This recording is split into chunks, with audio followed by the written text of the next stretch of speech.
까지 함께 읽겠습니다. 같이 읽은 로마서 1장 1절에 시작. 예수 그리스도의 종 바울은 사도로 부르심을 받아 하나님의 복음을 위하여 택정함을 입었으니 이 복음은 하나님이 선지자들을 통하여 그의 아들에 관하여 성경에 미리 약속하신 것이라. 그의 아들에 관하여 말하면 육신으로는 다윗의 혈통이 나셨고 성령의 영으로는 죽은 자들 가운데서 부활하사 능력으로 하나님의 아들로 선포되셨으니 곧 우리 주 예수 그리스도시니라. 그러므로 말미암아 우리가 은혜와 사소의 복을 받아 그의 이름을 위하여 모든 이방인 중에서 믿어 순종하게 하나니 너희도 그들 중에서 예수 그리스도의 것으로 부르심을 받은 자니라. 아멘. 자, 바울, 우리 기독교에서 바울은 빼놓을 수 없는 인물이죠. 바울은 헬라식 이름입니다. 작다라는 뜻이고요. 히브리식 발음은 이름은 사울입니다. 하나님께 청함을 받다, 구하다, 요구하다 이런 뜻입니다. 사도 바울은 다소라는 지역에 태어났어요. 지금의 터키에 있는 다르수스 지역이 바로 다소 지역입니다. 이 다소 지역은 그 당시에 사도 바울이 태어날 때 문화, 경제, 철학이 아주 활발했던 곳이에요. 그래서 이곳에는 아주 대학이 많이 있었습니다. 그리고 또 이곳에 BC 333년에 시니누스라는 곳에 알렉산더 왕이 와서 지나가다 들려서 목욕하다가 갑자기 쓰러져 죽은 곳이기도 합니다. 이곳은 유명한 율법가가 있습니다. 누구냐면 가말리에요. 가말리에는 사도 바울의 스승이죠. 그리고 가말리에는 아주 이스라엘에서 아주 이 당시에 아주 유명한 학자였습니다. 그의 문화생 제자가 된다는 것은 하나의 일종의 사회적 직위와 명성과 권위와 사회적 촉망을 다 보장받았다라고 보면 됩니다. 그런 인물이 바로 누구냐? 사도 바울인 것입니다. 사도 바울이 이제 그런 아주 바리새인 베냐민 집하고 또한 그 바리새인 중에 바리새인이었습니다. 그가 율법으로는 정말 완벽한 자였어요. 갈라디아서로 있잖아요. 내가 율법적으로 심히 뭐했다? 열심을 했다. 율법적으로. 그리고 예수를 믿는 이들을 핍박하고 잡아가고 그러죠. 사도 바울이 예수 그리스도를 믿는 사람들 볼 때는 그 당시에 엄청나게 크리스천들이 막 큰 무리를 했거든요. 이제 유업을 받았죠. 바리새인들. 그리고 완전히 이단시하고 그들은 정말로 이렇게 모든 크리스천들 없애야 된다는 사명감이 불타 있었어요. 사도 바울. 그래서 이제 사도 바울이 이제 다메섹으로 달려가죠. 누구를 잡으러? 그 예수님 믿는 사람 잡으러. 그 영장을 가지고 가다가 호련히 길 위에서 강력한 빛과 함께 예수님을 만나게 됩니다. 그곳에서 예수님께서 사울아 사울아 너가 왜 나를 괴롭히느냐 그러면서 바로 쓰러지고 눈이 멀게 되고 사흘 동안 아무것도 먹지 못해요. 근데 예수님께서 아나니아에게 얘기하죠. 사울을 찾아가라. 거기는 그 사울은 내가 이방인들을 위해서 쓸 그릇이라 그래요. 사도행전에 이렇게 나옵니다. 그래서 아나니아가 예수님, 저 사람은 우리를 핍박하는 사람입니다. 그렇게 예수님께서 아나니아에게 아니다. 이방인을 위해 쓸 그릇이다. 그래서 아나니아에 가서 안수하고 그때 눈에 허물 다 벗겨지고 잘 보게 되죠. 그리고 음식을 먹게 되고 그리고 사도 바울은 이제 자신의 정체성을 깨닫게 됩니다. 내가 이런 존재구나라고 이제 알게 되죠. 그러면서 완벽한 크리스천이 됩니다. 그래서 오늘의 말씀은 과연 내가 누구인가를 알아가는 시간이에요. 사도 바울은 자기 자신의 정체성을 이렇게 얘기합니다. 1절입니다. 예수 그리스도의 종이라고 해요. 나는 예수 그리스도보다 종이라. 사실 사도 바울은 로마에 가본 적이 없어요. 로마 교회인을 만난 적도 없어요. 그런데 가고 싶어 했습니다. 그래서 사도 바울이 로마 교인들에게 어떻게 신앙생활하면 믿음 생활을 잘할 수 있을까? 그것을 교리적으로 잘 가르쳐주고 싶어서 쓴 글이 바로 로마서입니다. 그리고 고린도전서, 고린도교회에서 썼어요. 이걸. 근데 이걸 직접 바울이 이게 필서한 게 아니라 더디오라는 친구를 통해서 모르면 그 친구가 제자에게 썼어요. 그래서 썼는데 첫 구절이 이렇게 나와요. 예수 그리스도의 종 바울은 이제 내가 예수님을 만나고 보니까 내가 누구다? 종이구나 알게 된 거야. 예수님을 만나면 이렇게 우리의 정체성을 알게 돼요. 예수님을 만났는데 아직 내가 누군지 모른다? 더 열심히 기도하셔야 돼요. 아직 예수님을 만나지 못했다는 증거. 예수님을 만나면 처음 나타난 나의 정체성은 뭐죠? 저것도 내가 죄인이구나. 내가 죄인이구나 하는 그 정체성을 알게 되는 순간 그렇다면 내가 어떻게 살아야 될 것인가를 알게 되는 거예요. 사도 바울이 예수님 딱 만나고 보니까 이제 내가 예수님의 뭐로 살아야 된다? 종으로 살아야 된다 얘기하고 있어요. 자, 종의 원어적 의미는 돌로스인데 원어적 뜻은 올가미로 뭐하다? 묵다라는 뜻을 갖고 있어요. 생포하다, 꽉 사로잡혀. 종은 자기 생각이 없습니다. 자기 주체성도 없어요. 그죠? 주인이 가라면 가고 하라면 하는 거예요. 먹으라면 먹고. 종이 할 수 있는 게 아무것도 없어요. 사울은 내 자신이 이제는 종이 됐다. 완벽한 그리스도의 사랑이 뭐가 됐다? 종이 됐다. 우리가 신앙생활이 힘든 이유가 뭐냐면 종이 안 됐기 때문에 힘든 거예요. 아직 내가 버릴 것을 안 버리고 내가 하나님께서 원하시는 거 하지 않고 내 주장대로 하려고 하다 보니까 내가 하나님 앞에 완벽하게 사로잡히지 않다 보니까 힘든 거예요. 즉 종이 되지 않았기 때문에. 내가 하나님 앞에 완벽한 종이 됐을 때는 너무 편해. 왜? 하나님께서 하라는 것만 하면 되기 때문에. 예수님께서 하시라는 것 하면 돼요. 근데 내가 종이 안 되면 예수님께서 하라는 것을 하기가 힘들어요. 싫어요. 그걸 왜 해야 되지? 그리고 시선이 예수님을 바라보는 것이 아니라 내가 좋아하는 것을 자꾸 바라보게 됩니다. 새로운 자유를 또 자꾸 찾게 돼요. 그것은 내가 하나님의 사랑의 종이 완벽하게 안 됐다는 증거예요. 오전에도 설교했지만 우리가 연애할 때, 그죠? 연애할 때 그 남자친구에게 온갖 정신이 쏙 빠지잖아요. 그죠?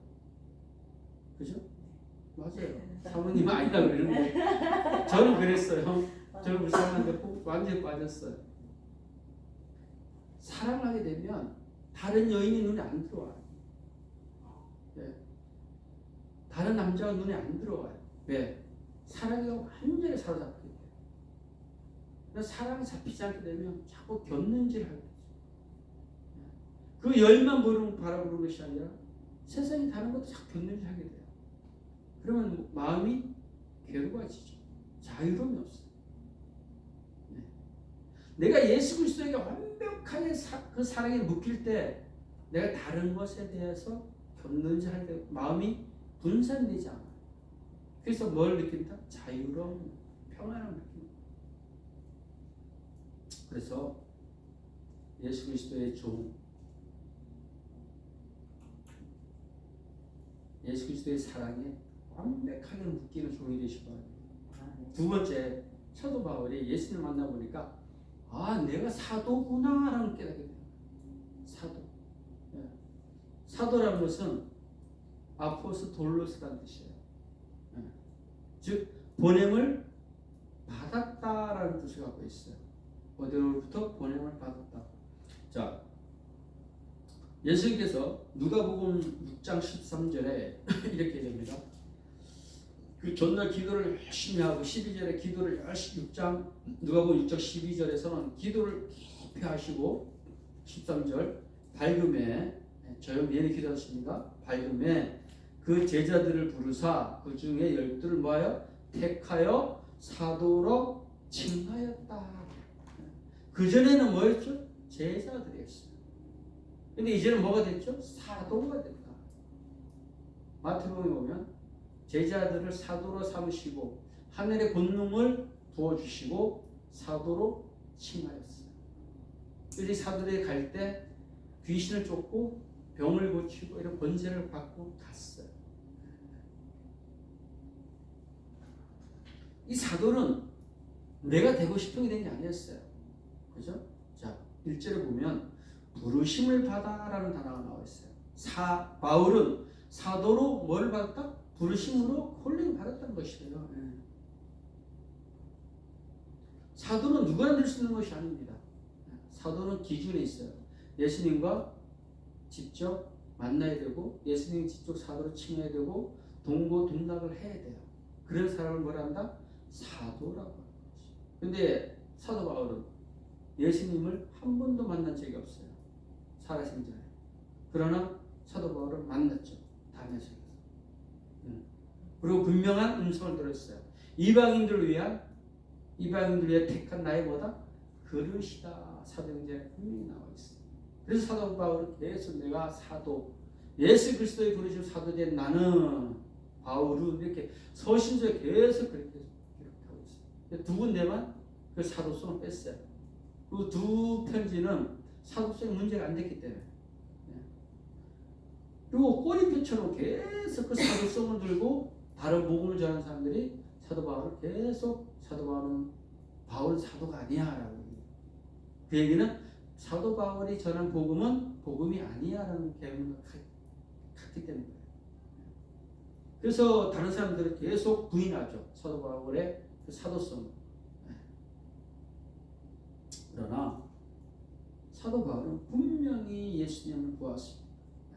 그리고 부르시고 중요한 것 택함을 받았다는 것입니다. 1절 마지막에 보면 택정함을 입었다 이렇게 나왔어요. 택함을 받았다. 이 택함을 받았다는 뜻이 무엇이냐면 쉽게 해서 이렇게 예를 들어 빵이 있으면 빵 한 굿을 딱 띄어서 따로 띄어 놓았다는 거예요. 선별했다는 거예요. 구별했다는 얘기예요. 하나님께서 사도 바울을 일찍이 엄마의 태소부터 뭐했다? 택했다. 예정하셨다. 선택했다는 것이에요. 뭘로? 이방인의 사도. 사도 바울은 이렇게 이제 자신의 전칙성, 나는 예수 그리스도의 종이요, 나는 사도요. 그 사도로 뭐했다? 부르심을 받았다라고 했어요. 그리고 그 확신 속에서 뭘 했냐? 이제 복음을 전하기 시작합니다. 사도 바울이 전한 복음은 다른 것이 아니에요. 2절 이렇게 나옵니다. 이 복음은 하나님의 선지자들을 통하여 그의 아들에 관한 성경이 미리 약속하신 것. 사도 바울 시대에 성경은 다 구약을 얘기하고 있어요. 그죠? 그 구약의 모든 성경은 누구에 관한 책이다? 예수 그리스도의 것이야. 그걸 율법학자고 구약의 통달한 사도 바울이 깨달은 거예요. 예수님도 요한복음 5장 39절에 똑같이 얘기합니다. 믿지 않는 바리새인들을 향하여 너희들이 묵상하고 연구하는 그 성경 그것이 모두 다 나에 관한 것이야 라고 얘기해요. 그래서 우리는 구약을 오실 예수에 대한 뭐라? 예언을.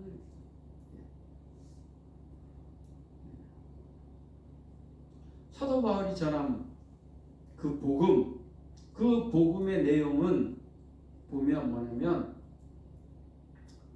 두 가지를 얘기합니다. 3절입니다. 그들의 아들에 관해 즉 그의 아들에 관해 말하면 육신으로는 다윗의 혈통에 하셨고 4절입니다. 성결의 영으로는 죽은 자 가운데서 부활하사 능력으로 하나님의 아들로 선포되셨으니 곧 우리 주 예수 그리스도라. 자, 두 가지 선포합니다. 예수님은 다윗의 혈통으로 이 땅에 성육신하셨다. 예수님의 인성과 4절 신성입니다. 성결의 영으로는 죽은 자 가운데서부터 부활하사 능력으로 하나님의 아들로 선포되었다는 것이에요. 두 가지를 선포합니다. 다윗의 혈통, 구약에 쭉 이미 예언되어 있었고 이제 죽어서 성결로는 영적으로는 부활해서 하나님의 아들이 되었다. 우리는 이 두 가지를 믿고 따라가는 것이에요. 즉 육신으로 다리 혈통한 예수 그리스도가 우리를 위하여 십자가의 그 육신을 갈기갈기 찢기까지 우리를 위하였다 사랑하시고 구원하였다는 것입니다. 그리고 하나님께서 다시 그 찢기시고 찔리신 그 예수님을 뭐였다? 살리셨다. 이것이 복음입니다. 우리가 믿는 복음은 이 두 가지는 됩니다. 다른 게 없어요. 우리에게 부활이 없다면 그것은 복음이 아니죠.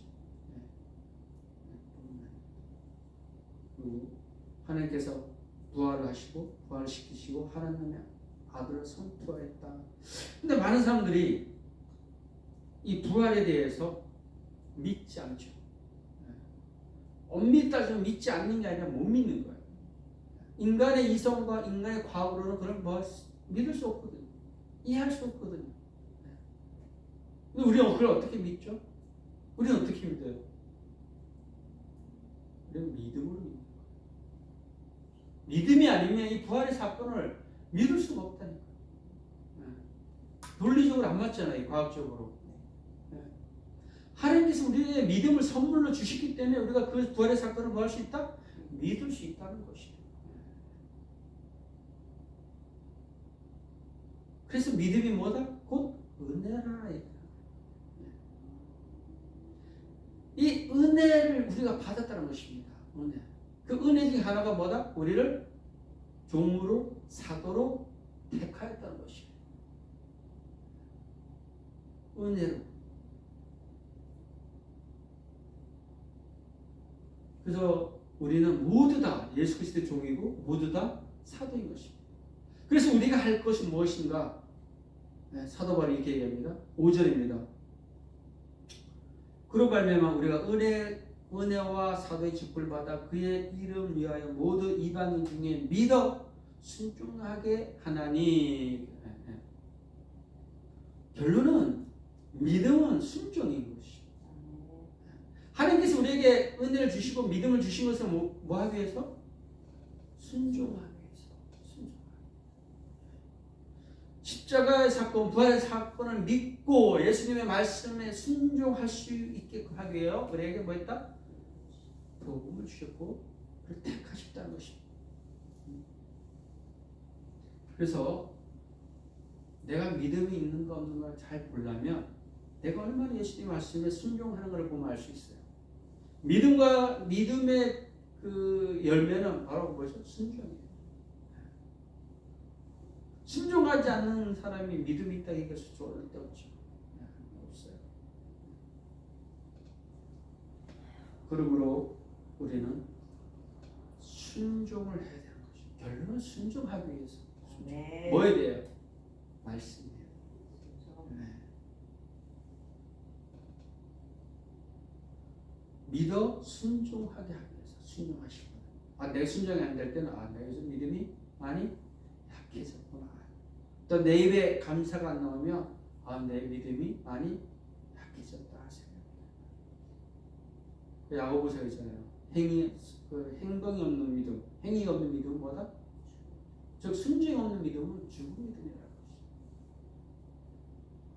내가 하고 싶은 것만 하고 내가 원하는 것만 한다. 그건 순종이 아니죠. 그렇죠?